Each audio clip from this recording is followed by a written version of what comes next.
உம்மை அப்பான்னு கூப்பிடத்தான் ஆசை. அப்பான்னு கூப்பிடவா?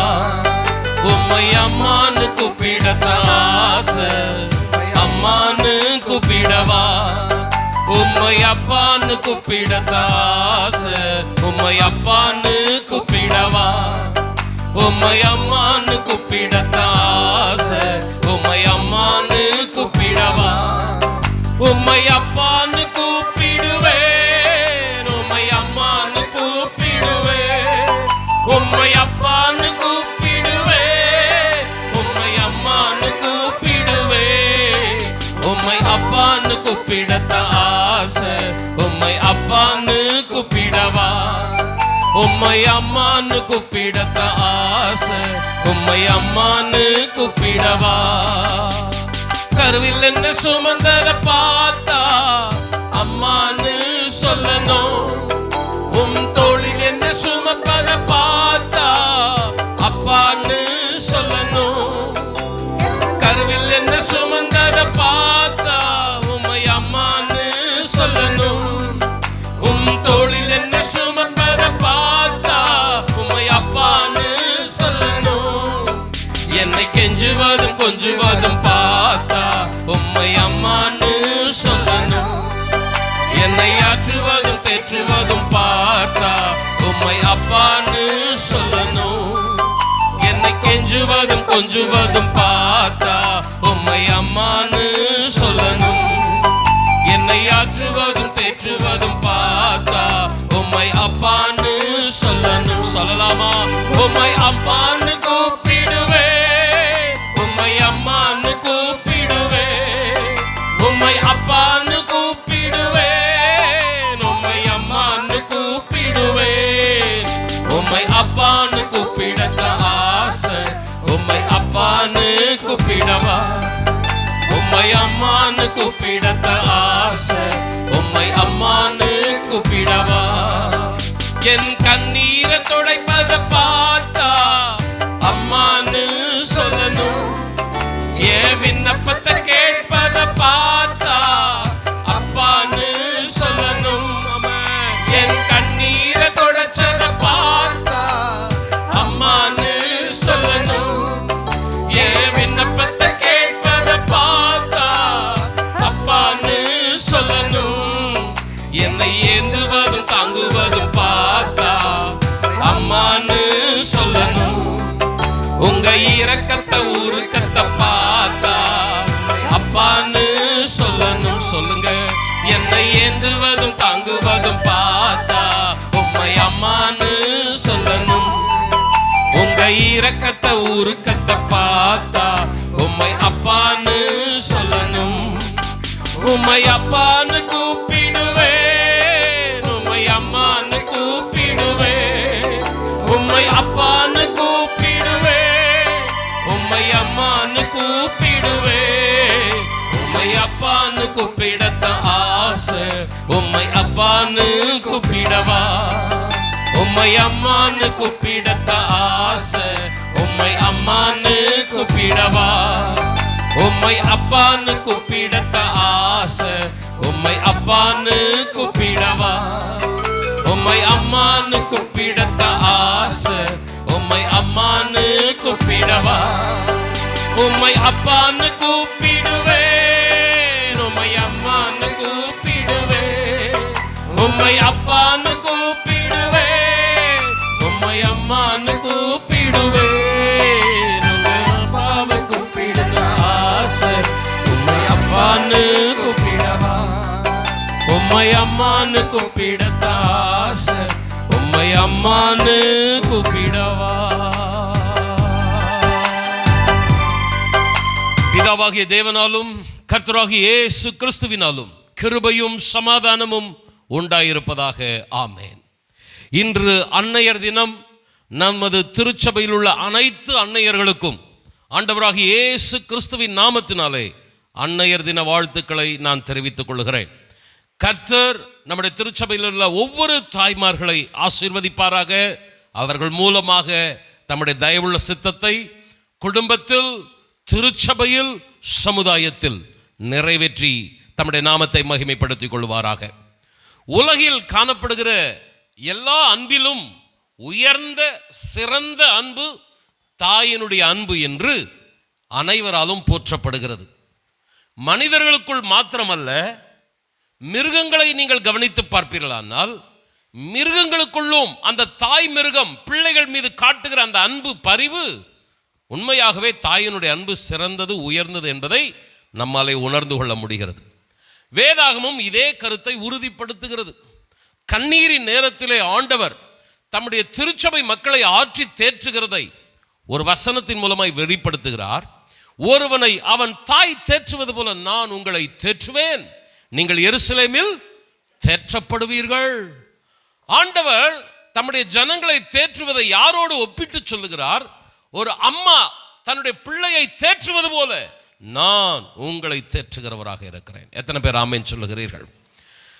அருமையானவர்களே, தேவன் அன்பாகவே இருக்கிறார் என்று வேதத்திலே வாசிக்கிறோம். அன்பாகவே இருக்கிறார் என்றால் என்ன அர்த்தம்? அந்த அன்பின் தரம் மாறாமல், குறைந்து போகாமல், சாயம் போகாமல் நிலையான தூய்மையான அன்பை உடையவராக கர்த்தர் இருக்கிறார் என்பதையே தேவன் அன்பாகவே இருக்கிறார் என்கிற வார்த்தை சுட்டி காட்டுகிறது. தேவன் மனிதனை படைக்கும் பொழுது தமது சாயலாக படைத்தார் என்று வேதத்திலே வாசிக்கிறோம்.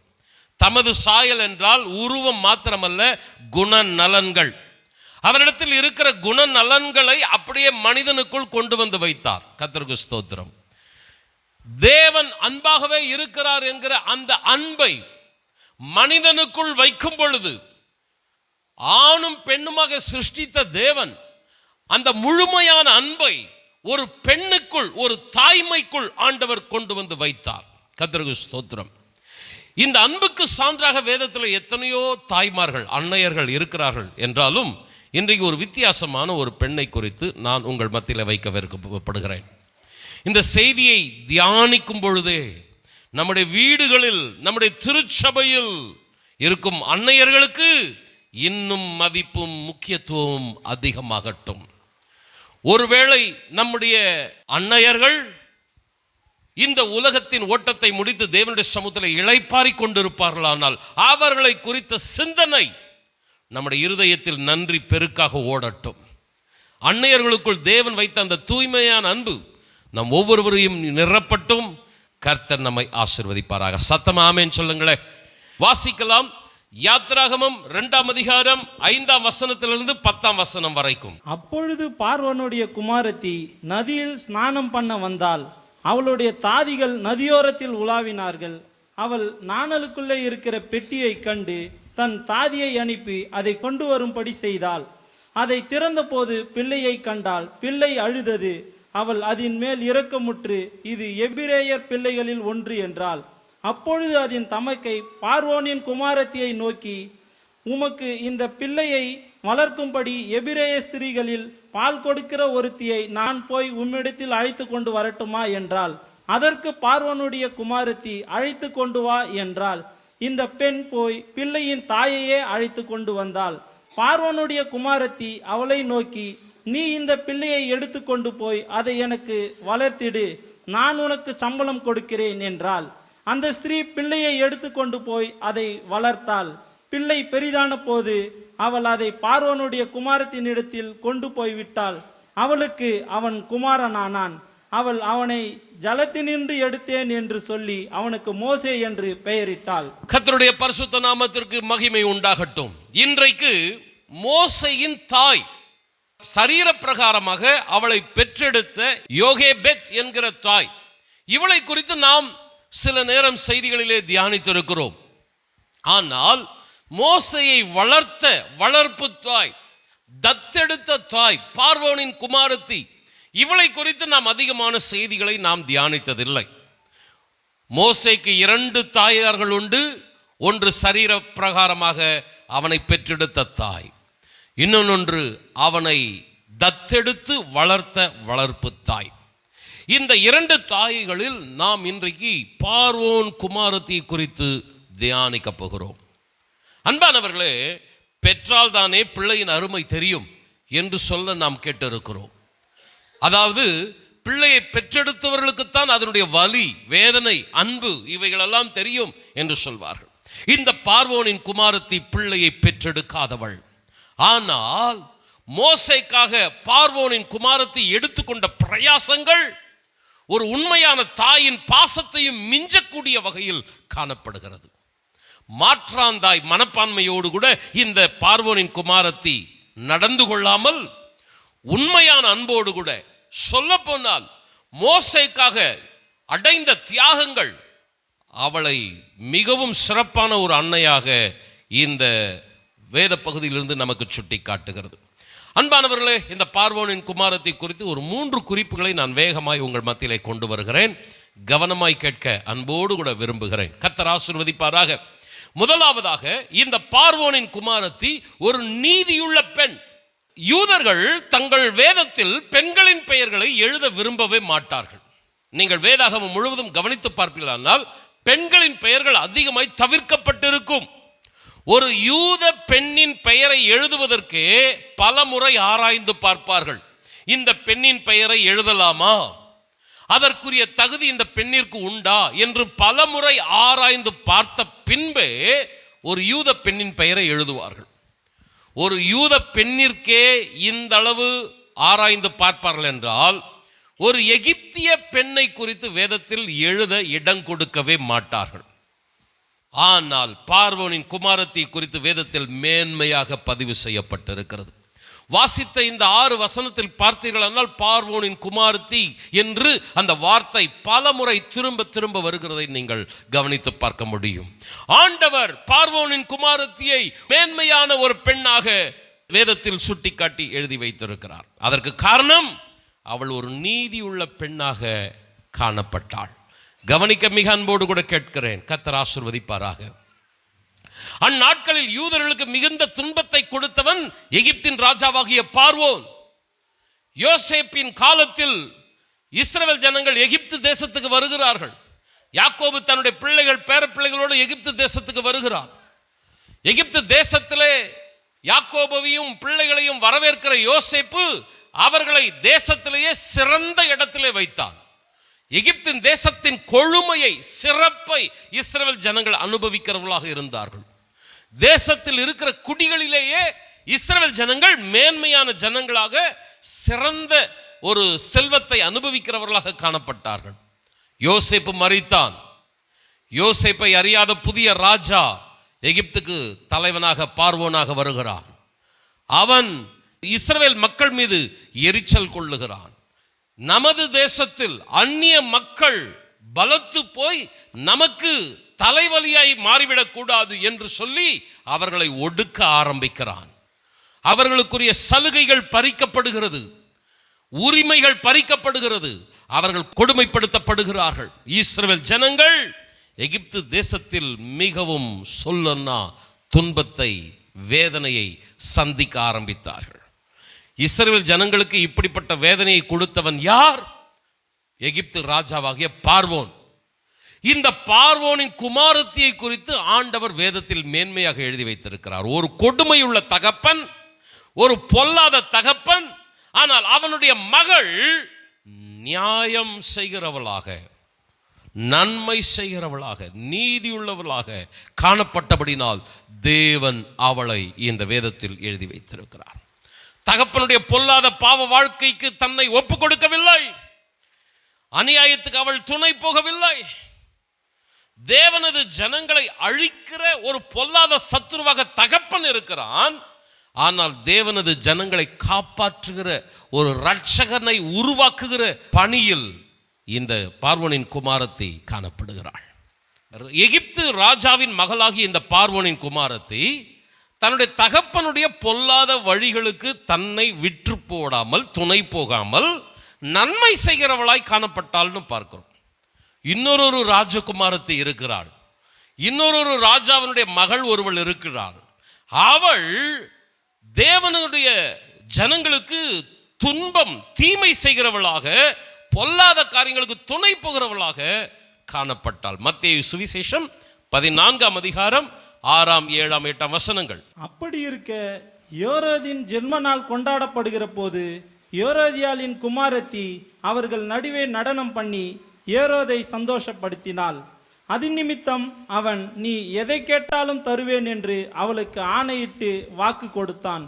அவள் தன் தாயினால் ஏவப்பட்டபடியே, யோவான் ஸ்நானகனுடைய தலையை இங்கே ஒரு தாளத்திலே எனக்கு தாரும் என்று கேட்டாள்.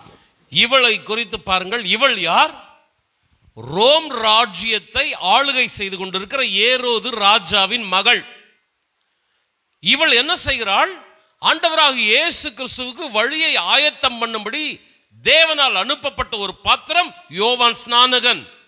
அந்த யோவான் ஸ்நானகனுடைய தலை வெட்டப்படுவதற்கு இந்த ஏரோது ராஜாவின் மகள் காரணமாக இருக்கிறாள். கவனியுங்கள், ஒரு ராஜாவின் மகள் தகப்பனுடைய பொல்லாத வாழ்க்கைக்கு துணை போகவில்லை, அநியாயத்துக்கு துணை போகவில்லை. ஆனால் இன்னொரு ராஜாவின் மகள் தேவனுக்கு விரோதமாய் தகப்பனுடைய பொல்லாத வாழ்க்கைக்கு, பெற்றோருடைய பொல்லாத வாழ்க்கைக்கு துணை போகிறவளாய் காணப்பட்டாள். அன்பானவர்களே, ஏரோது ராஜாவினுடைய பிறந்த நாள், ஜென்ம நாள், ஒரு விருந்து நடந்து கொண்டிருக்கிறது. அவனுடைய மகள் அந்த விருந்து வைபவத்திலே, விழாவிலே வந்து நடனம் பண்ணுகிறாள். எல்லாரும் சந்தோஷப்படுகிறார்கள், கரங்களை தட்டி மகிழ்ச்சியை தெரியப்படுத்துகிறார். ஏரோது ராஜாவுக்கு மிகவும் மகிழ்ச்சி. அவன் ஒரு வாக்கு கொடுக்கிறான். மகளே, நீ என்ன கேட்டாலும் நான் உனக்கு அதை தருவேன், நீ என்ன கேள் அதை நான் உனக்கு கண்டிப்பாக செய்வேன். சந்தோஷத்தில் ஒரு வாக்கு கொடுக்கிறான். இந்த பெண்ணுக்கு ஒரு அற்புதமான வாய்ப்பு இருக்கிறது, நன்மை செய்வதற்கு ஒரு வாய்ப்பு இருக்கிறது. இந்த மகளுக்கு கொடுக்கப்பட்ட ஒரு வாக்குறுதி என்ன? நீ எதை கேட்டாலும் நான் அதை உனக்கு செய்வேன். அழகா இந்த வாய்ப்பை இவள் பயன்படுத்தி தேவனது மக்களுக்காக, ஜனங்களுக்காக ஒரு நன்மையை இவள் என்ன செய்திருக்கலாம்? வாங்கி கொடுத்திருக்கலாம். ஆனால் யோவான் ஸ்நானகனுடைய தலையை கேள். இதை ஏவி விடுறது யாரு? ஏரோது ராஜா அல்ல, ஏரோதியாள், ஏரோது ராஜாவின் மனைவி, இந்த பெண்ணினுடைய தாய். இந்த தாய் ஏவி விடுகிறாள். நீ போய் ராஜா எதை வேண்டுமானாலும் தருவேன் என்று வாக்கு கொடுத்தார் அல்லவா, யோவான் ஸ்நானனுடைய தலையை கேள் என்று தாய் ஏவி விடுகிறாள். ஏன் ஏவி விடுகிறாள்? இந்த ஏரோது ராஜாவின் உண்மையான மனைவி அல்ல இந்த ஏரோதியாள். இந்த ஏரோதியாள் ஏரோது ராஜாவினுடைய சகோதரனின் மனைவி. யோவான் ஸ்நானகன் கடிந்து கொள்ளுகிறான் ஏரோது ராஜாவை. ஒழுக்கமில்லாத வாழ்க்கையை நீ வாழ்ந்து கொண்டிருக்கிறாய், உன்னுடைய சகோதரனுடைய மனைவியை நீ வைத்துக் கொண்டிருக்கிறாய் என்று கடிந்து கொள்ளுகிறான். வாழ்க்கையிலே சரியாக இல்லாத பாவ வாழ்க்கையை சுட்டிக்காட்டி கடிந்து கொள்ளுகிறான். பாவத்தை சுட்டிக்காட்டினால் என்ன செய்ய வேண்டும்? மனம் திரும்ப வேண்டும், பாவத்தை விட்டுவிட வேண்டும். தன் பாவங்களை மறைக்கிறவன் வாழ்வடைய மாட்டான், அவைகளை அறிக்கை செய்து விட்டு விடுகிறவனோ இரக்கம் பெறுவான். ஆனால் இந்த ஏரோதியாள் என்ன செய்கிறாள்? பயங்கர எரிச்சல் கொள்ளுகிறாள். பாவத்தை சுட்டி காட்டின யோவான் ஸ்நானகனை கொலை செய்ய வகை தேடுகிறாள். அருமையான ஒரு வாய்ப்பு கிடைத்தது. தன்னுடைய மகளை டியூன் பண்றா. போ ராஜாவிடம், தகப்பனிடம், யோவான் ஸ்நானகனுடைய தலையை கேள். மகளும் தாய் சொல்றத அப்படியே தட்டாம அப்படியே ஏரோது ராஜா கிட்ட போய் தலையை கொடு, யோவான் ஸ்நானகனுடைய தலையை கொடு அப்படின்னு கேட்கிறான். சில பெற்றோர்கள் இருக்கிறார்கள், தங்களுடைய பிள்ளைகளை தவறான வழியில் நடத்துகிறவர்கள். அவர்களும் தவறு செய்வார்கள். ஆண்டவருடைய காரியத்தில், சபையினுடைய காரியத்தில் அவர்களும் தவறு செய்வார்கள். பிள்ளைகளையும் தவறு செய்ய தூண்டி விடுவார்கள். ஆனால் சில பிள்ளைகள் இருக்கிறார்கள், பெற்றோர்கள் செய்கிற தவறுக்கு துணை போக மாட்டார்கள். இந்த பார்வோன் குமாரத்தியை போல.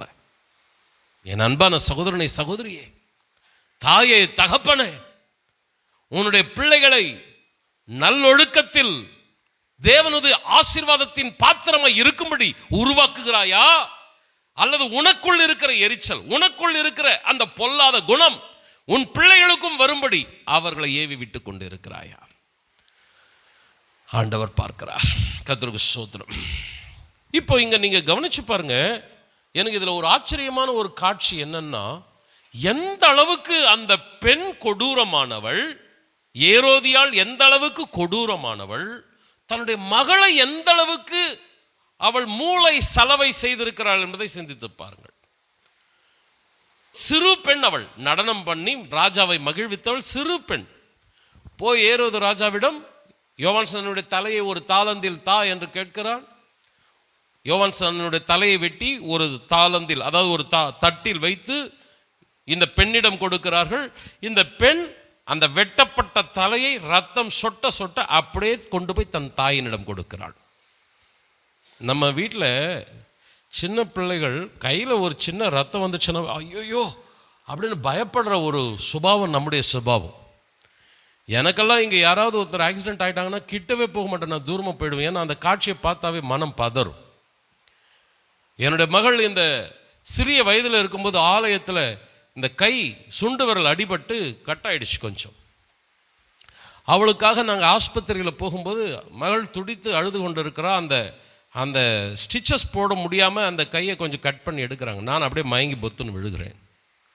இத்தனைக்கும் நான் எவ்வளோ திடகாத்திரமானவன். ஆனால் அந்த ரத்தத்தை பார்த்தோன்னே, அந்த காயத்தை பார்த்தோன்னே தாங்க முடியாமல் அப்படியே மயங்கி விழுறேன். கர்த்தருக்கு ஸ்தோத்திரம். ஆனால் இந்த சின்ன பெண்ணுக்குள் இருக்கிற அந்த குணத்தை பாருங்க, எவ்வளவு தாய் கொடுமையுள்ளவளாக இருப்பாள். ஆனால் பிள்ளையை என்ன பண்ணுறா, அந்த ரத்தத்தில் வெட்டப்பட்ட தலையை போய் வாங்கிட்டு வா. இந்த சிறு பெண்ணும் அந்த தலையை தூக்கிட்டு வருவா. அவளுக்கு மயக்கம் வரல, அவள் அலறலை, பயப்படலை, அப்படியே சர்வ சாதாரணமாக வரும். பாவத்தை குறித்து, பொல்லாத காரியங்களை குறித்து பயம் நடுக்கம் இல்லாத ஒரு பெண் அவளுடைய மகள். அன்பானவர்களே, இன்னைக்கு அன்னையர்கள் தினம். நான் இன்னைக்கு இந்த ஏரோதியால் பற்றி என்னுடைய சப்ஜெக்ட் கிடையாது. என்னுடைய சப்ஜெக்ட் இந்த பார்வோனின் குமாரத்தி. இந்த பார்வோனின் குமாரத்தினுடைய அப்பா இருக்கிறான் பார், பொல்லாதவன். நல்லா இருக்கிற ஜனத்தை கெடுக்கிறான், ஒடுக்குறான். அவங்களுடைய குழந்தைகளை தூக்கி கொலை செய், நதியில போடு அப்படின்னு சொல்றான். இந்த பெண்ணுக்கு ஒரு நன்மை செய்ய ஒரு வாய்ப்பு. நீ எதை கேட்டாலும் நான் அதை உனக்கு தருவேன். ஏரோதியாலின் குமாரத்திக்கு நல்லது செய்யறதுக்கு ஒரு வாய்ப்பு. பார்வோனின் குமாரத்திக்கு இந்த எந்த வாக்குறுதியும் பார்வோன் கொடுக்கல. நீ நன்மை செய்யலாம்னு சொல்லல. பார்வோன் கொடுத்த கட்டளை என்ன தெரியுமா? பிள்ளைகள் பிறக்கும் போதே அந்த எபிரேய பிள்ளைகளை கொன்று போடு. தப்பி தவிர யாராவது ஒழிக்க வைப்பதை நீங்கள் பார்ப்பீர்களானால் அந்த குழந்தை தூக்கி நைல் நதியில போட்டு, நதியில போட்டு எரிந்து போட்டு. பொல்லாத ராஜா அப்பா கொடுக்கிற கட்டளை. இந்த ராஜாத்துக்கு என்ன வாய்ப்பு? நன்மை செய்யறதுக்கு வாய்ப்பே இல்லை. குழந்தைய பார்த்தா நீ நதியில போட்டணும். ஆனா நன்மை செய்கிற வாய்ப்பு இல்லை. ஆனால் இவள் நன்மை செய்கிறவளாக இருந்தாள். நன்மை செய்கிற வாய்ப்பு இருந்தும் ஏரோதியாளின் குமாரத்தி தீமை செய்கிறவளாக இருந்தாள். அன்பானவர்களே, ஒன்றை நான் இங்கே கேட்கிறேன். இந்த மகளை குறித்து, பார்வோனின் குமாரத்தியை குறித்து சொல்லும் பொழுது நாம் எப்படிப்பட்டவர்களாக இருக்கிறோம்? நாம் எப்படிப்பட்ட சமுதாயத்தை உருவாக்க பிரயாசப்படுகிறவர்களாக இருக்கிறோம்? ராஜாவின் கட்டளையை மீறுகிறவர்கள் யாராக இருந்தாலும் அவர்கள் தண்டனைக்குரியவர்கள். ராஜா அரண்மனையில் இருந்தாலும் தண்டிக்கப்படுவார்கள். அகாஸ்வேருவின் அரண்மனையிலே மனைவியே ராஜ கட்டளைக்கு மீறினால் தண்டிக்கப்பட்டாள். அரண்மனையில் இருக்கிறவங்க கூட தப்ப மாட்டாங்க. பார்வோனின் குமாரத்திக்கு நல்லா தெரியும், ராஜாவின் கட்டளைக்கு நம்ம கீழ்ப்படியலைன்னா நமக்கு பிரச்சனை வரும். ஆனால் நன்மை செய்வதற்கு தன் ஜீவனையே கொடுக்கிறாள் இந்த பார்வோனின் குமாரத்தி. எத்தனை பேர் ஆமென் சொல்லுகிறீர்கள்? ஹல்லேலூயா. எதை ஆபத்து வந்தாலும் வரட்டும், நான் தீமை செய்ய மாட்டேன், நான் தவறு செய்ய மாட்டேன். என்னுடைய பெற்றோர், என்னுடைய தகப்பன், என்னுடைய தாய் தூண்டி விடுகிற பாவத்துக்கு நான் உடன்பட மாட்டேன். நான் நன்மையே செய்வேன் என்று துணிந்து தன்னையே பலியாக கொடுத்து நீதியுள்ள ஒரு பெண்ணாக காணப்படுகிறாள் இந்த பார்வோனின் குமாரத்தி. அருமையானவர்களே, எபிரேயர் 11:23 வாசிக்கிறோம், மோசே பிறந்த போது அந்த தாய் தகப்பன்மார் அவனை மறைத்து வைத்தார்கள். எப்படி மறைத்து வைத்தார்கள்? ராஜாவின் கட்டளைக்கு பயப்படாமல் அவனை 3 மாதம் மறைத்து வைத்தார்கள். இங்க மோசேனுடைய அம்மா அப்பாவை குறித்து சொல்லப்பட்டிருக்குது, அவங்க ராஜாவின் கட்டளைக்கு என்ன பண்ணல? பயப்படல அப்படின்னு சொல்லப்பட்டிருக்கிறது. ராஜாவின் கட்டளைக்கு பயப்படாதது மோசையை பெற்றெடுத்த தாய் தகப்பன் மாத்திரமல்ல, அந்த பார்வோனின் குமாரத்தி, அதே அரண்மனையிலே ராஜாவின் மகளாக இருக்கிற இவளும் ராஜாவின் கட்டளைக்கு பயப்படவில்லை. யாத்திராகமம் 1:15 பார்ப்பீர்களானால் எபிரேய மருத்துவச்சிகள் 2 பேரை குறித்து சொல்லப்பட்டிருக்கிறது, சிப்பிரால், பூவால். இவர்களும் ராஜாவின் கட்டளைக்கு பயப்படாம அந்த மோசையை காப்பாற்றுகிறார்கள். 4 அன்னையர்களை இங்க பார்க்கிறோம். ஒன்று மோசையை பெற்றெடுத்த யூத தாய், இரண்டாவது மோசையை வளர்த்த வளர்ப்பு தாய் பார்வோனின் குமாரத்தி, 3 சிப்பீராள், பூவால், எபிரேய மருத்துவச்சிகள். இந்த 4 அன்னையர்கள் தங்களுடைய உயிரை கொடுத்து மோசேயை காப்பாற்றுகிறார்கள். இந்த 4 பேரில் 3 பேர் எபிரேய பெண்கள். இதில் அதை கவனிக்கணும். இந்த 3 பேருக்கு கொடுக்கப்பட்ட ட்ரைனிங் என்ன? உன் இனத்துக்காக, உன் மதத்துக்காக, உன் ஜனத்துக்காக உன் ஜீவனையும் பலியாய் கொடுப்பதற்கு நீ தயங்கக்கூடாது. இதுதான் யூதர்களுக்கு கொடுக்கப்பட்ட ஒரு ஆலோசனை, கற்பிக்கப்பட்ட ஒரு கட்டளை. ஆனால் எகிப்திய பெண்ணாகிய பார்வோனின் குமாரத்தி, அவளுக்கு அவள் தேசத்துக்காக, அவள் விக்கிரகங்களுக்காக, அவள் தெய்வங்களுக்காக அவள் நிற்கணும்னு தான் கற்பிக்கப்பட்டாள். நீங்கள் கவனித்து பார்ப்பீர்களானால் இந்த எகிப்திய பெண், கர்த்தருக்கு ஸ்தோத்திரம், தேவனுக்காக, தேவனது ஜனங்களுக்காக தன் ஜீவனையும் அர்ப்பணிக்க துணிந்தது ஒரு தாயின் உண்மையான அன்பை காட்டுகிறது. அன்பானவர்களை, நான் 2வது காரியத்துக்கு போத்து முன்னாடி ஒன்றை கேட்கிறேன். நாம் நம்முடைய பிள்ளைகளை எப்படி டியூன் பண்ணுறோம்? நம்மளும் தப்பு பண்ணுறோம், நம்முடைய பிள்ளைகளையும் தப்பு செய்ய வைக்கிறோமா? ஏரோதியாளின் மனைவி தப்பு செஞ்சா, அவள் ஒழுக்கம் கெட்டவள், பிள்ளையும் அப்படியே நடத்துகிறாள். இன்னைக்கு சபையிலையும் ஒரு சிலர் பெற்றோர்கள் பிள்ளைகளை வழி தவறி நடத்துகிறவர்கள் இருக்கிறார்கள். இந்த அன்னையர் தினத்தில் உங்களுக்கு இந்த பார்வோனின் குமாரத்தியை முன்பாக நிறுத்துகிறேன். ஒரு அற்புதமான பெண், ஒரு நீதியுள்ள பெண், பொல்லாத காரியங்களுக்கு துணை போகாதவள், தேவனுக்காக வைராக்கியமாய் நின்றவள். ஆமேன் சொல்லுங்களேன். இவளுடைய பெயரை வேதத்திலே கர்த்தர் எழுதி வைத்திருக்கிறார். இந்த பார்வோனின் குமாரத்தி குறித்து 2வது குறிப்பை நான் உங்கள் மத்தியில் வைக்கிறேன். இவள் யெகோவாவே மெய்யான தேவன் என்று தன்னுடைய விக்கிரக தெய்வங்களை எல்லாம் விட்டுவிட்டு தேவனை ஆராதிக்கிறவளாக மனம் மாறினவள் என்று யூத ரபிக்கள் எழுதுகிற மிட்ராஸ் என்கிற புத்தகத்தில் இந்த குறிப்பு எழுதி வைக்கப்பட்டிருக்கிறது. இந்த பார்வோனின் குமாரத்தி நைல் நதிக்கு வந்தது ஸ்நானம் பண்ணுவதற்காக அல்ல, விக்கிரக வழிபாட்டினாலே உண்டான தீட்டிலிருந்து தன்னை சுத்திகரித்துக் கொள்ளும்படி அவள் இந்த நைல் நதிக்கு வந்தாள் என்று அவளை குறித்து சொல்லப்பட்டிருக்கிறது அந்த புத்தகத்தில். அருமையானவர்களே, இந்த பார்வோனின் குமாரத்தி விக்கிரக வழிபாட்டை விட்டு, அந்த எகிப்திய தெய்வங்கள் நம்பிக்கைகளை விட்டு, இயேசுவே மெய்யான தேவன், யெகோவாவே உண்மையான தேவன் என்று அவரை ஆராதிக்கிறவளாய் மாறினாள் என்று சொல்லப்பட்டிருக்கிறது. நம்முடைய தேவன் யோசனையில் பெரியவர், நம்முடைய தேவன் செயல்களிலே வல்லவர். எத்தனை பேர் ஆமேன் சொல்லுகிறீர்கள்?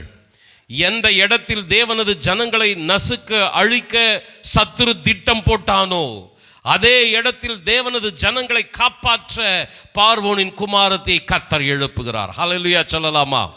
ஆண்டவருடைய நாம மகிமைப்படட்டும். 127 நாடுகளுக்கு ராஜாவாக அகாஸ்வேரு இருக்கிறான். 127 நாடுகளிலே தேவனது ஜனங்கள் சிதறி கிடக்கிறார்கள். அந்த நாட்டிற்கு ஒருவன் அதிபதியாய் எழும்புகிறான். அவனுடைய பெயர் ஆமான். பொல்லாத சாத்தான் அவனுக்குள் ஒரு திட்டத்தை கொடுக்கிறான். யூத ஜனங்கள் எல்லாரையும் அழித்து போட வேண்டும் என்கிற திட்டத்தோடு கூட ஆமான் அந்த பதவியிலே அதிகாரத்தோடு எழும்பி நிற்கிறான். அவன் எழும்பி நிற்கிற அதே அரண்மனையிலே இன்னொருவரை கர்த்தர் கொண்டு வந்து வைக்கிறார். அந்த பெண்ணின் பெயர் எஸ்தர். ஹல்லேலூயா! எந்த இடத்துல தேவனது ஜனங்களை நசுக்க வேண்டும் என்று சாத்தான் ஒரு ஆளை எழுப்புகிறானோ, அதே இடத்துல ஆண்டவர் தம்முடைய திட்டத்தை நிறைவேற்றுவதற்கு ஒரு பாத்திரத்தை கொண்டு வந்து நிறுத்துகிறார். எத்தனை பேர் ஆமென் சொல்லுகிறீர்கள்? தாவீது, அவனுடைய குடும்பம் நிர்மூலமாக வேண்டும், அவனுடைய சந்ததி இருக்கவே கூடாது, அழிந்து போக வேண்டும். அகித்தோப்பேல் என்கிற ஒரு ஆலோசனைக்காரன் அரண்மனையில் இருக்கிறான். அவன் சொல்லுகிற ஆலோசனை தேவனது ஆலோசனை போல காணப்படுமாம். அவனது ஆலோசனை உண்மையாகவே தாவீதினுடைய தலைமுறையே நாசம் பண்ணக்கூடிய ஒரு ஆலோசனையாக இருந்தது. ஆனால் தாவீதின் வீட்டை கட்டுகிறவர் கர்த்தர் அல்லவா? எத்தனை பேர் ஆமென் சொல்லுகிறீர்கள்?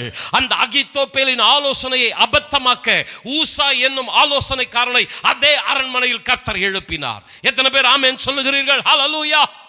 எந்த அரண்மனையில் ஒரு சதி திட்டம் போடப்படுகிறதோ அதே அரண்மனையில் தன்னுடைய திட்டத்தை நிறைவேற்றுவதற்கு ஒரு பாத்திரத்தை கர்த்தரால் எழுப்ப முடியும். ஆமென் சொல்லுங்கள். சகோதரனே, சகோதரியே, உங்களுக்கு விரோதமாய் யார் செயல்பட்டு கொண்டிருக்கிறார்களோ, எங்கே செயல்பட்டு கொண்டிருக்கிறார்களோ, கவலைப்படாதிருங்கள், கலங்காதிருங்கள்.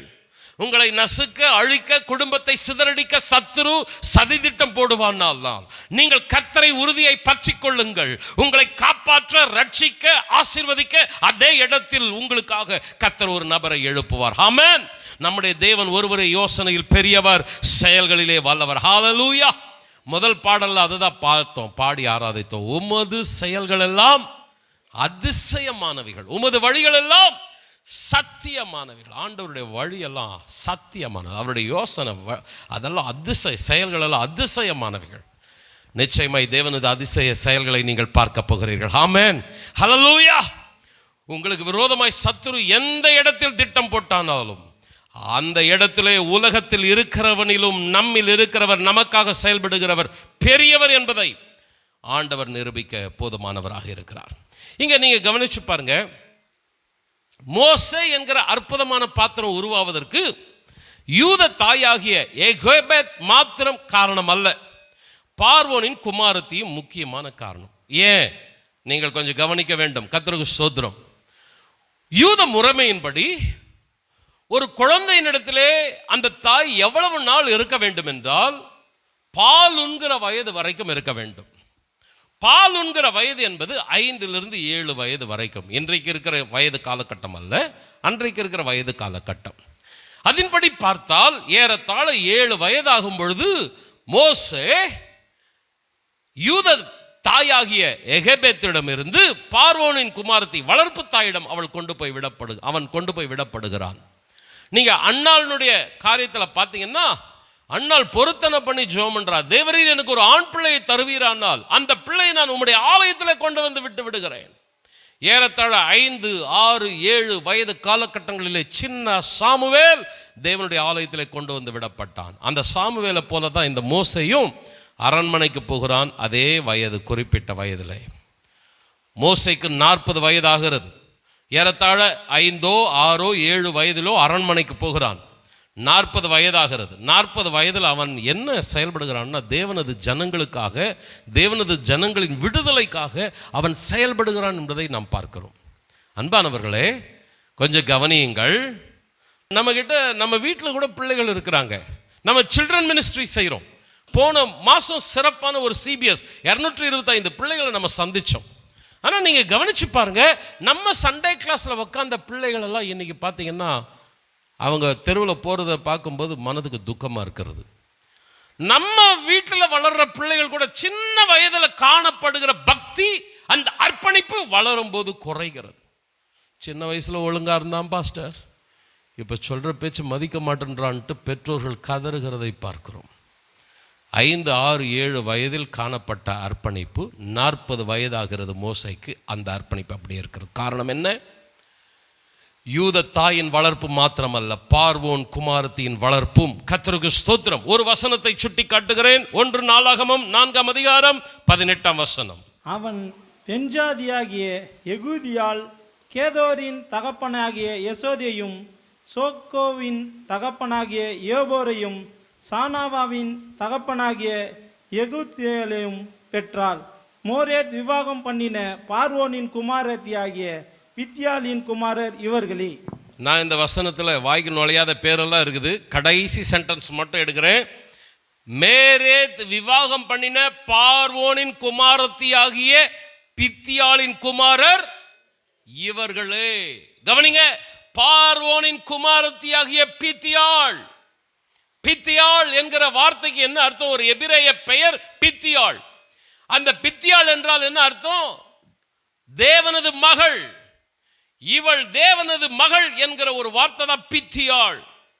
அன்பானவர்களே, எகிப்து விக்கிரகங்களுக்கு வழிபாட்டுக்குள் இருந்த இந்த பார்வோனின் குமாரத்தி மனம் மாறி யூத பெயர் பித்தியாள் என்கிற பெயரை உடையவளாக இவள் தன்னுடைய வாழ்க்கையை கிறிஸ்துவுக்குள் ஆரம்பிக்கிறாள். மாத்திரமல்ல, மேரேத் யார் அப்படின்னு பார்த்தீங்கன்னா, யூதா கோத்திரத்தில் வருகிற ஒரு சந்ததி. யூதா கோத்திரத்தில் வருகிற மேரேத் என்கிற ஒருவனை விவாகம் பண்ணுகிறாள் இந்த பித்தியாள். ரொம்ப இந்த வசனத்தினுடைய பின்னணியை கவனிச்சு பார்த்தா ரொம்ப ஆச்சரியமா இருக்கிறது. இந்த வசனத்தினுடைய விளக்க உரையெல்லாம் போய் பார்க்கும் பொழுது அதிகமான விளக்க உரையில கொடுக்கப்பட்ட ஒரு விளக்கம் என்னன்னா, மோசையை காப்பாற்றின அந்த பார்வோனின் குமாரத்தி தான் இந்த பித்தியாள் என்று அநேக விளக்கங்களை கொடுத்த தேவதாசர்கள் எழுதி வைத்திருக்கிறார்கள். அன்பானவர்களே, நியாயப்பிரமாணத்தின்படி ஒரு யூத பெண்ணை தான் திருமணம் செய்ய வேண்டும், புறஜாதி பெண்ணை திருமணம் செய்யக்கூடாது. சட்டம் அப்படி இருக்க யூதா கோத்திரத்துல கர்த்தருக்கு ஸ்தோத்திரம், இந்த எகிப்திய பெண் திருமணம் செய்து கொள்ளுகிறாள் என்றால் யூதா கோத்திரம் சட்டத்தை வைராக்கியமா கடைபிடிக்கிற ஒரு கோத்திரம். இந்த கோத்திரத்துல தான் நம்முடைய கர்த்தராகிய இயேசு கிறிஸ்து வெளிப்பட்டார். இந்த கோத்திரத்துல திருமணம் ஆகணும்னா நிச்சயமா அவள் அந்நிய பெண்ணாக இருந்திருக்க முடியாது. அவள் மனம் மாறி தேவனுடைய மகளாக மாறி இருக்க வேண்டும். சரி, அப்படியே மனம் மாறி தேவனுடைய மகளாக மாறி இருந்தாலும் இது ஒரு கரைப்பட்ட ஒரு சந்ததி. இந்த சந்ததியினுடைய பெயர் சரித்திரத்தில் வரக்கூடாது என்று வம்சப்பட்டியலிலே அந்த பெயர்களை தவிர்த்து விடுவார்கள். ஆனால் நீங்கள் கவனித்து பார்ப்பீர்களானால் இவருடைய வம்சத்தை குறித்து இங்கே சொல்லப்பட்டிருக்கிறது. இந்த பித்தியாள் மாத்திரமல்ல, அநேக புறமதத்து பெண்களும் வேதத்திலே உண்டு. ராகாப், ஆகார், யோசேப்பின் மனைவியாகிய ஆஸ்நாத், ரூத், யாக்கேல், இப்படிப்பட்ட பிள்ளைகள் எல்லாம், இப்படிப்பட்ட பெண்கள் எல்லாம் பார்த்தீங்கன்னா இவர்களெல்லாம் யூத பெண்கள் அல்ல, புறஜாதி பெண்கள். இவர்களெல்லாம் தேவனை ஏற்றுக்கொண்டதுனால, தங்களுடைய ஜீவனையும் பாராமல் தேவனுக்காக தங்களை அர்ப்பணித்ததுனால சரித்திரத்தில் இடம் பெற்றார்கள். நான் ஒன்றை சொல்லி மூன்றாவது குறிப்புக்கு கடந்து போகிறேன். ஆண்டவர் சொல்லுகிறார், என்னை கனம் பண்ணுகிறவர்களை நான் கனம் பண்ணுவேன். நம்ம ஒரு சாதாரண பெண்ணாக, ஒரு அன்னையாக நம்முடைய காலத்தை ஓட்டி கொண்டிருக்கிறோமா, அல்லது சரித்திரத்தில் தேவனுடைய பார்வை நம்மீது விழும்படியாக ஒரு முத்திரை பதிக்கக்கூடிய ஒரு பெண்ணாக நாம் இருக்கிறோமா, அன்னையாக இருக்கிறோமா? இன்றைக்கு அன்னையர் தினன்றதுனால பெண்ணு அன்னையர்னு கொண்டு போகிறேன். நம்ம பிரதர்ஸையும் அதில் சேர்த்துக்கலாம். சபையில் வந்து உக்காந்துட்டு போகிற 10ஓடு 1 நான் இருந்துட்டு போகிறேன் அப்படின்னு இருக்க போகிறோமா, அல்லது ஆண்டவருடைய இருதயத்தை கவர்ந்த இந்த பித்தியாள், சரித்திரத்தில் அவளுடைய பெயர் எழுதப்பட்டிருக்கவே கூடாது, யூத பெண்களுடைய பெயரே எழுதக்கூடாதுன்னு இருக்கும்போது ஒரு எகிப்திய பெண்ணுடைய பெயர் எப்படி வளர்ந்தது? கரைப்பட்ட சந்ததி சரித்திரத்தில் எழுதக்கூடாதுன்னு போது இந்த பித்தியாளின் சந்ததி எழுதப்பட்டு இருக்கிறது. சரித்திரத்தை மாற்றி அமைத்தவள் இந்த பார்வோனின் குமாரத்தி. காரணம், ஒன்று தேவனை ஏற்றுக்கொண்டவள், இரண்டாவது தன் உயிரையும் பொருட்படுத்தாமல் தேவனுக்காக வைராக்கியமாய் வாழ்ந்தவள். அன்பான தாயே, தகப்பனே, சகோதரனே, சகோதரியே, ஏதோ ஒரு கிறிஸ்தவ வாழ்க்கை வாழ்ந்துட்டு போகிறோமா, இல்லை பரலோக தேவனுடைய கவனம் என் பக்கம் திரும்பணும், நான் ஒரு ஆசீர்வாதமான பாத்திரமாக என் குடும்பத்துக்கு இருக்கணும், இந்த சபைக்கு இருக்கணும், சமுதாயத்துக்கு இருக்கணும். எத்தனை பேர் ஆமேன்னு சொல்கிறீங்க? ஆண்டவரே, நான் ஒரு பயனுள்ள பாத்திரமாக இருக்கணுன்ற ஒரு அர்ப்பணிப்போடு, ஒரு வைராக்கியத்தோடு நம்ம வாழ்கிறோமா? அந்த மிட்ராஸ் அந்த புத்தகத்தில் சொல்லப்பட்டிருக்கிறது.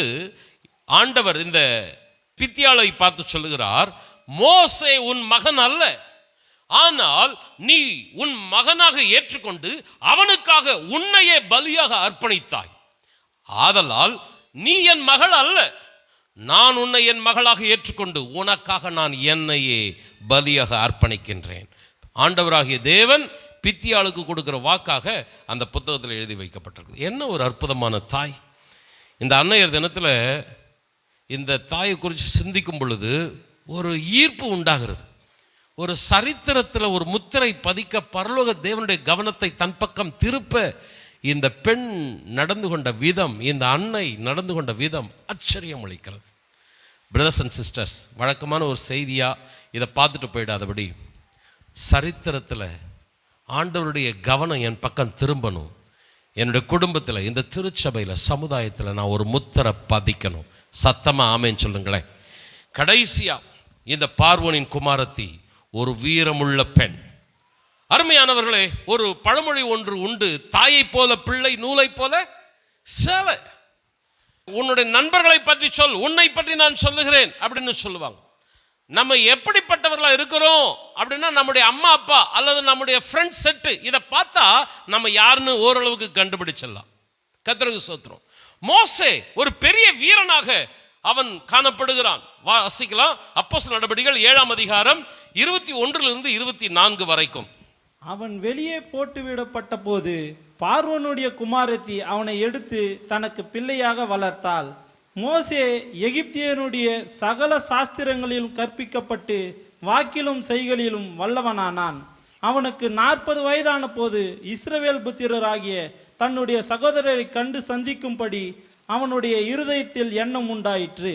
அப்பொழுது அவர்களில் ஒருவன் அநியாயமாய் நடத்தப்படுகிறதை அவன் கண்டு அவனுக்கு துணை நின்று எகிப்தியனை வெட்டி துன்பப்படுத்தியவனுக்கு நியாயம் செய்தான். துன்பப்பட்டவனுக்கு நியாயம் செய்தான். கவனிங்க அருமையானவர்களே, எகிப்திய அரண்மனையில் மோசே ஒரு போர் வீரனை போல உருவாக்கப்படுகிறான். ஒரு வீரமுள்ள தாய் தான் ஒரு வீரமுள்ள மகனை உருவாக்க முடியும். 21ஆம் வசனத்தில் பார்க்கிறோம், பார்வோனின் குமாரத்தி மோசையை எடுத்து வளர்ப்பு தாயாக பிள்ளையை வளர்க்கிறாள். 22ஆம் வசனம் சொல்லுகிறது, மோசே சகல சாஸ்திரங்களிலும் கற்பிக்கப்பட்டு வல்லவனாக ஒரு பாத்திரமாக காணப்பட்டான். இந்த தாய் மோசையை ஒரு கோழையாக அல்ல, ஒரு போர் வீரனாக சவால்களை சந்திக்கக்கூடிய ஒரு பாத்திரமாக உருவாக்குகிறான். மாத்திரமல்ல, அவளுக்குள் இருந்த ஒரு அர்ப்பணிப்பு. ராஜாவின் கட்டளைக்கு அவ பயப்படல, பொல்லாத வாழ்க்கைக்கு அவ தன்னை ஒப்பு கொடுக்கல. மோசையை நீங்க பாத்தீங்கன்னா மோசைக்குள்ள அந்த அபிஷேகத்தை பார்க்க முடியும். அவன் எகிப்தின் பாவ சந்தோஷங்களின் மீது தன்னுடைய கவனத்தை திருப்பவில்லை. தேவனது ஜனங்களுக்காக துன்பம், சபைக்காக பாடு, இதை ஏற்றுக்கொள்ள அவன் ஆயத்தமானான். அந்த பார்வோனின் குமாரத்திக்குள்ள இருக்கிற அபிஷேகத்தை பார்த்தீங்கன்னா அப்படியே மோசைக்குள்ள இருக்குது பாருங்க. பார்வோனின் குமாரத்தி யோசிச்சிருப்பா, இல்லைன்னா அவளுடைய தாதிமார்கள் சொல்லியிருப்பாங்க, ராஜாவின் கட்டளையை மீற உனக்கு பிரச்சனை வரும், ஒருவேளை ராஜா உன்னை கொண்டு போட்டாலும் கொண்டு போட்டுருவாரு, என்ன நடந்தாலும் பரவாயில்ல, அந்த பொல்லாத காரியத்துக்கு நான் உடன்பட மாட்டேன், இந்த குழந்தையை கொலை செய்ய நான் இடம் கொடுக்க மாட்டேன், நான் எப்படியாவது காப்பாற்றுவேன், யெகோவா தேவன் எனக்கு உதவி செய்வார். ஹல்லேலூயா. அவளுக்குள்ள இருக்கிற வைராக்கியம் அப்படியே பிள்ளைக்குள்ள வருது பாருங்க. அவனுக்கு இளவரச பதவி ரெடியா இருக்குது, எகிப்தின் பாவ சந்தோஷம் ரெடியா இருக்குது, ஆனா அதன் மேல அவன் கவனம் செலுத்தல. அதுக்கு பதில் பாடு, துன்பம், பரவாயில்ல, தேவனுக்காக நான் பாடுபட ஆயத்தம். மோசேக்கு நல்லா தெரியும். நீங்க அதுக்கு அடுத்து பாருங்க, 23, 24 வசனத்துல பாருங்க, 40 வயதாகும் போது இஸ்ரவேல் புத்திரரை சந்திக்கிற எண்ணம் உண்டாயிடுச்சு. 24 வசனத்துல பாருங்க, அவன் எகிப்து அரண்மனையிலே போர் வீரனாக உருவானவன் எகிப்தியர்களுக்காக சண்டை போடணும். ஆனா எகிப்தியனை வெட்டி எபிரேயனுக்கு நியாயம் செய்கிறான். தேவனது பிள்ளைக்கு நியாயம் செய்கிறான், எகிப்தியனை அடிக்கிறான். மோசைக்கு நல்லா தெரியும், எகிப்தியன் மேலே கையை வச்சா நம்முடைய வாழ்க்கைக்கு ஆபத்து, என்ன வந்தாலும் பரவாயில்ல, இதுக்காக பாவத்துக்கு நான் அட்ஜஸ்ட் பண்ண, நான் பாவத்தோடு காம்ப்ரமைஸ் பண்ண மாட்டேன், ஒத்து போக மாட்டேன், போராட்டம் வருது, பாடு வருதுன்றதுக்காக நான் என்னை விட்டு கொடுக்க மாட்டேன், என்னுடைய ராஜ பதவியையும் நான் இழக்க தயாரா இருக்கிறேன், நான் ஆண்டவருடைய திட்டத்தை நான் நிறைவேற்றுவேனே தவிர ஒருபோதும் பாவத்துக்கு துணை போக மாட்டேன். என்ன ஒரு அருமையான ஒரு வளர்ப்பு. இதுக்கு காரணம் நான் 2வது குறிப்பில் சொன்னேன், 7வது வயசுலேயே மோசே எங்கே வந்துட்டான், பார்வோனின் குமாரத்தி கிட்ட வந்துட்டான். ஏறத்தாழ 7 வயசுலேருந்து 40 வயசு வரைக்கும் 33, 34 வருடங்கள் பார்வோனின் குமாரத்தின் அரவணைப்பில் தான் மோசே வளருகிறான். எப்படி வளருகிறான்? தாயை போல பிள்ளை, நூலை போல சேலை. பிரதர் அண்ட் சிஸ்டர், ஒழுக்கமுள்ள தாய், பரிசுத்தமுள்ள தாய், வைராக்கியமுள்ள தாய், போர் குணம் கொண்ட ஒரு தாய், அப்படியே மோசையை டியூன் பண்றான். கர்த்தருக்கு ஸ்தோத்திரம். நான் இந்த செய்தியை முடிக்க விருப்பப்படுகிறேன். நம்முடைய வாழ்க்கையில், நம்முடைய பிள்ளைகளுடைய காரியங்களில் கர்த்தருக்காக வைராக்கியமான ஒரு சந்ததியை நம்ம உருவாக்குகிறோமா? நம்ம வாழ்கிற சமுதாயம் எப்படிப்பட்ட சமுதாயம் தெரியுங்களா? பாவத்தை தண்ணீரை போல குடிக்கிற ஒரு சமுதாயம். அநியாய அக்கிரமம் தலை விரித்து ஆடிக்கொண்டிருக்கிறது. இதுக்கு முன்னாடி பாவம் செய்யறதுக்கு ஒளிஞ்சு செஞ்சுட்டு இருந்தாங்க. இப்போ பரிசுத்தமாக வாழ்கிறவன் தான் ஒளிஞ்சு வாழ்கிறான். பாவம் செய்கிறவன் அப்படியே கெத்த தெருவில் நடக்கிறான். துணிகரம், அநியாயம், அக்கிரமம் தலை விரித்தாடி கொண்டு இருக்கிறது. நாம் காம்ப்ரமைஸ் ஆகிறோமா? நாம் சமரசம் ஆகிறோம் என்றால் நம்முடைய பிள்ளைகளும் இடறி போவார்கள். நாம் நம்முடைய ஜீவனை கொடுத்து என்ன நடந்தாலும் சரி, எதை இழந்தாலும் சரி, தேவன் எனக்கு கொடுத்த ரட்சிப்பை இழக்க மாட்டேன், அவர் எனக்கு கொடுத்த அபிஷேகத்தை இழக்க மாட்டேன்னு நம்ம நிற்போமானா நம்ம பிள்ளை நிற்கும். எனக்கு எகிப்தின் சிங்காசனம் வேணாம், எனக்கு பாடுகள் நிறைந்த வாழ்க்கையாக இருந்தாலும் பரவாயில்ல, தேவ சமூகம் எனக்கு போதும். எத்தனை பேர் ஆமேன்னு சொல்றீங்க? இந்த பார்வோனின் குமாரத்தி ஒரு வீரமுள்ள பெண், ஒரு துடிப்புள்ள பெண். அதனால தான் ஒரு துடிப்புள்ள வீரமுள்ள ஒரு மோசையை உருவாக்குகிறான். கர்த்தர் உங்களோடு கூட இருப்பாராக. ஒரு சந்ததியை உருவாக்குகிற பணியிலே ஒரு அன்புள்ள அன்னையாய், ஒரு வீரமுள்ள அன்னையாய், ஒரு நீதியுள்ள அன்னையாய், தகப்பனாய், அப்படி போட்டுங்க நாம் காணப்படுவோமாக. எத்தனை பேர் ஆமேன்னு சொல்கிறீங்க? கடைசியாக நான் முடிக்கிறேன். நீதிமொழிகள் 31ஆம் அதிகாரத்தில் ஒரு பக்தியுள்ள தாயை பற்றி அதிகமான விளக்கம் கொடுக்கப்பட்டு இருக்கிறது. வேதம் அந்த தாயை பாராட்டுகிறது. தன் குடும்பத்தை உருவாக்குவதில், தன் கணவனை நடத்துவதில், தன் பிள்ளைகளை ஆசீர்வாதமான சந்ததியாக உருவாக்குவதில் அந்த தாய் எடுக்கிற இடைவிடாத பிரயாசத்தை வேதம் பாராட்டுகிறது. கணவன் தன் மனைவியை புகழுகிறான். பிள்ளைகள் எழும்பி தன் தாயை பாக்கியவதி என்று பாராட்டுகிறார்கள். சுற்றிலும் இருக்கிற சமுதாயம் அவளை போல ஒரு தாயாக என் வீட்டில் இருக்கிற பெண்கள் காணப்படணும்னு சொல்லுகிறார்கள். அந்த பெண்ணை பரலோகமும் பூலோகமும் இணைந்து பாராட்டுகிறது. அந்த பெண்ணுக்கு ஒரு வாக்குத்தத்தம் கொடுக்கப்படுகிறது. அந்த வாக்குத்தத்தத்தை அனைத்து அன்னையர்களுக்கும் நான் சமர்ப்பிக்கிறேன்.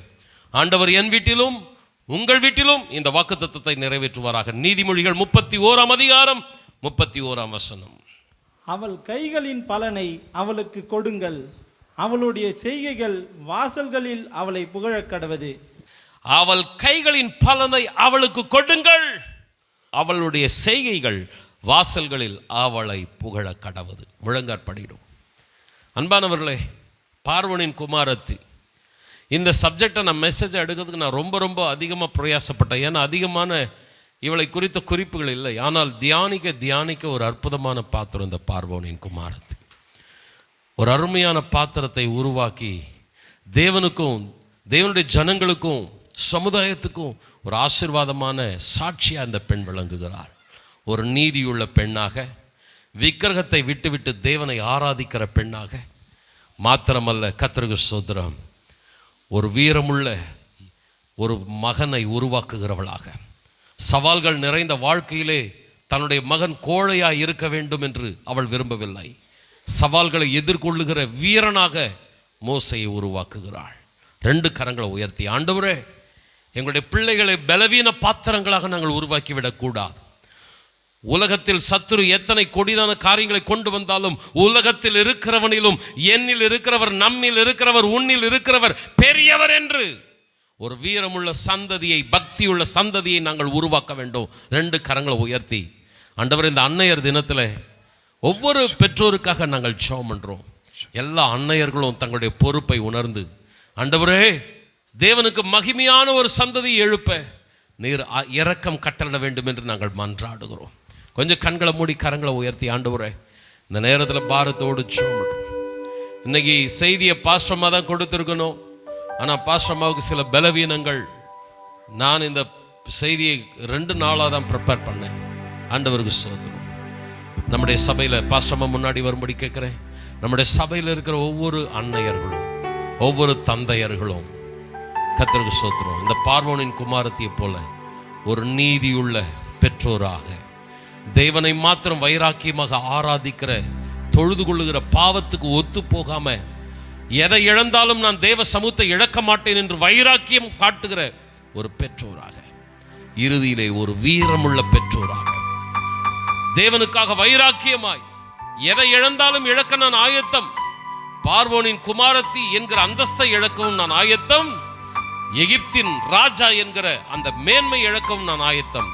தேவனது சித்தத்தை நான் நிறைவேற்றுவேன் என்கிற ஒரு வீரமுள்ள ஒரு பெற்றோராய், சந்ததியாய் இந்த சந்ததி காணப்பட்டது போல கரங்களை உயர்த்தி, ஆண்டவரே, எங்களுடைய சபையில பெற்றோர்களும் பிள்ளைகளும் ஆகி எங்களை அர்ப்பணிக்கிறோம். எங்களை உருவாக்குங்க ஆண்டவரே. இந்த பார்வோனின் குமாரத்தி பித்தியாளை குறித்து நாங்கள் தியானிக்கிற தியானம் எங்களுடைய உள்ளத்தில் ஆண்டவர் ஒரு பெருமிதத்தை கொண்டு வருகிறது, ஒரு ஆச்சரியத்தை கொண்டு வருகிறது, ஒரு அர்ப்பணிப்பை கொண்டு வருகிறது. தியானிக்க எங்களுடைய பெற்றோர்களுக்கு நாங்கள் கனத்தை கொடுக்க வேண்டும். மாத்திரமல்ல, நாங்களும் கனத்திற்குரிய பெற்றோர்களாய் திகழ வேண்டும். எங்களை தாழ்த்தி அர்ப்பணிக்கிறோம். கர்த்தர் ஆசீர்வதிப்பாராக. பாஸ்டர் அவர்கள் இறுதியாக ஜெபிப்பார்கள். ஸ்தோத்திரம் ஆண்டவரே, எங்கள் அன்பின் பரலோக பிதாவே, இந்த நல்ல காலை வேளைக்காய் நன்றி செலுத்துகிறோம். இந்த நேரத்திலும் ஆண்டவரே நீர் எங்களோடு பேசி நம்முடைய வார்த்தைக்காய் ஸ்தோத்திரம் ராஜா. அந்த அன்னைய தினத்திலும் ராஜா ஒரு அன்னையை குறித்து தியானிக்க நாங்கள் ஆண்டவரே அப்பா ஸ்தோத்திரம் ஆண்டவரே உணர்வடைய கிருபை கொடுத்தீரே. நன்றி ஆண்டவரே. தகப்பனே ஸ்தோத்திரிக்கிறோம் ஐயா. பார்வோனின் மகள் ராஜா தகப்பனே, அவள் ஆண்டவரே அப்பா ஒரு நீதியுள்ள மகளாய் காணப்பட்டாள், ஒரு நீதியுள்ள அன்னையாக காணப்பட்டாள் ராஜா. தகப்பனே அவள் ஆண்டவரே அந்நிய ஸ்திரீயாக இருந்தாலும் கிறிஸ்துவின் அன்பை பெற்றவளாய் இருந்தாள். ஆண்டவரே மோசையை வளர்ப்பதற்கு எவ்வளவு ஆண்டவரே கருத்துள்ளவளாய் இருந்தாள் ராஜா. தகப்பனே இந்த காலை வேளையிலும் நீர் எங்களுக்கு கொடுத்திருக்கிற பிள்ளைகளை நாங்கள் கருத்துள்ளவர்களாய், கிறிஸ்துவை உடையவர்களாய், கிறிஸ்துவுக்கென்று வளர்க்கிறவர்களாய் ஒவ்வொரு தாய்மார்களையும் நாங்கள் ஆண்டவரே உடைய பாதத்தில் தருகிறோம் ஆண்டவரே. அப்பா பேய்க்கடுத்த குணங்களை உடையவர்களாய் அல்ல ராஜா, நீதி உள்ளவர்களாய், இரக்கம் உள்ளவர்களாய், கிறிஸ்துவின் அன்பை பிரதிபலிக்கிறவர்களாய், கிறிஸ்துவின் சிந்தையை பிரதிபலிக்கிறவர்களாய் ஒவ்வொரு தாய்மார்களாய எங்களையும் நீர் ஆண்டவரே உடைய பாதத்தில் தருகிறோம் ஆண்டவரே. ராஜா ஸ்தோத்திரிக்கிறோம் ஆண்டவரே. அந்த ஏரோதியாளை போல அல்ல ராஜா ஆண்டவரே. தகப்பனே நாங்கள் ஆண்டவரே அப்பா ஸ்தோத்திரம் ஆண்டவரே நெறி தவறாத ஒரு வாழ்க்கை உடையவர்களாக எங்களுடைய வாழ்க்கையை பார்த்து எங்களுடைய பிள்ளைகள் ஆண்டவரே அப்பா சமுதாயத்திலும் சபையிலும் ஆண்டவரை பெயர் பெற்றவர்களாய் விளங்குவதற்கு இதோ எங்களை முதலாவது அர்ப்பணிக்கிறோம் ஆண்டவரே. எங்களை முதலாவது ஆண்டவரை உடைய பாதத்தில் தருகிறோம் ஆண்டவரே. ராஜா எங்களுக்கு ஞானத்தை தாரும் ஐயா ஆண்டவரே. குடும்பத்தை கட்டி எழுப்ப, பிள்ளைகளை வளர்க்க, கணவனை ஆதாயம் படுத்த ஆண்டவரை, குடும்ப உறவுகளை ஆதாயம் படுத்த தேவரீர் எங்களுக்கு ஞானத்தை தருவீராக ஆண்டவரே. ஸ்தோத்திரிக்கிறோம் ஆண்டவரே. அப்பா நீர் தாயாக தகப்பனாக எங்கள் குடும்பத்தில் இருந்து நீர் வழிநடத்தும்படியாக எங்களை நீர் வழிநடத்தி ஆலோசனை கொடுத்து, ஞானத்தை கொடுத்து, புத்தியை கொடுத்து, அறிவை கொடுத்து எங்களை நீர் வழிநடத்தும்படியாக இந்த அன்னைய தினத்தில் இதோ ஆண்டவர் எங்களையே சமர்ப்பிக்கிறோம் ஆண்டவரே. அப்பா ஸ்தோத்திரிக்கிறோம் ஆண்டவரே. அப்பா அந்த ஆண்டவரை பித்தியால் ஆண்டவரே ராஜா உம்மை ஏற்றுக்கொண்டால் தன்னுடைய தகப்பனுடைய கட்டளையை மீறி ஆண்டவரே அப்பா ஸ்தோத்திரம் ஒரு தலைமுறையை ஆண்டவரை இஸ்ரவேல் ஜனங்களை வழிநடத்தக்கூடிய அந்த மோசையை உருவாக்கினாள் என்று பார்க்கிறோம்.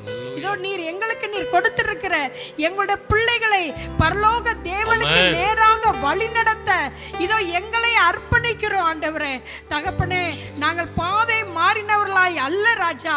நாங்கள் ஆண்டவரை கிறிஸ்து எங்கள் வைத்திருக்கிற பாதையில உயர்வானாலும் தாழ்வானாலும் எந்த பாடுகள் வந்தாலும் அந்த பாடுகளுக்கு மத்தியில நீர் எங்களுக்கு கொடுத்திருக்கிற ஆண்டவரை குடும்பத்தை கட்டி எழுப்ப கிருபை தருவீராக. ஒவ்வொரு தாய்மார்களுக்கும் அபிஷேகத்தை தருவீராக, பலனை தருவீராக, சத்துவத்தை தருவீராக. நீரே மகிமைப்படும்படியாக குடும்பத்தில் நீ ராஜாவாய் எழுந்தர்ல ஆண்டவரை இந்த தாய்மார்கள் வீட்டை கட்டி எழுப்ப கிருபை செய்வீராக. உடைய பாதத்தில் ஒப்பு கொடுக்கிறோம். வந்த ஒவ்வொரு தாய்மார்களை, ஒவ்வொரு தகப்பன்மார்களை, ஒவ்வொரு பிள்ளைகளை ஆசீர்வதியும். நீரே பொறுப்பெடுத்து வழிநடத்தும். இயேசுவின் நாமத்தில் ஜெபங்கேலும் எங்கள் நல்ல பிதாவே, ஆமென்.